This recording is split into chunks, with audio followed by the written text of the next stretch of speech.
Hi! నేను వంటగది ముచ్చట్లు. ఒక అడవిలో కొనను వద్ద కుందేలు, జింక కలిసిమెలిసి ఉండే. అందులో కుందేలు చాలా చురుకైందని, జింకకు మాత్రం బద్ధకం ఎక్కువని జంతువులు అన్నీ అంటూ ఉండే. కానీ జింక మాత్రం ఆ మాటలకు ఒప్పుకునేదే కాదు. ఏం కాదు, నేను కూడా చాలా చురుకైన దాన్ని అని గొప్పగా పోయేది.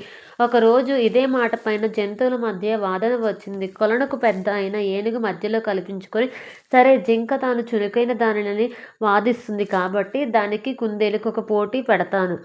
ఒక పెద్ద దుంపను మన కొలను ప్రాంతంలోనే దాచిపెడతాం. దాన్ని ఇద్దరిలో ఎవరు వెతికి తీసుకొస్తే వారే విజేత. ఆ దుంప మొత్తాన్ని బహుమతిగా పొందవచ్చు అని చెప్పింది. దానికి కుందేలు, జింక సరే అన్నాయి.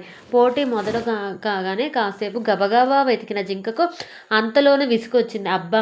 ఇంత పెద్ద ప్రాంతంలో ఆ దుంపను వెతకడం అంటే కష్టమే. అలిసిపోయాను. ముందు విశ్రాంతి తీసుకుంటా అని ఓ చెట్టు వద్ద కూర్చుండిపోయింది. కుందేలు మాత్రం ప్రతి చెట్టును, తుప్పను, బండను వెతికి దుంపను సాధించింది.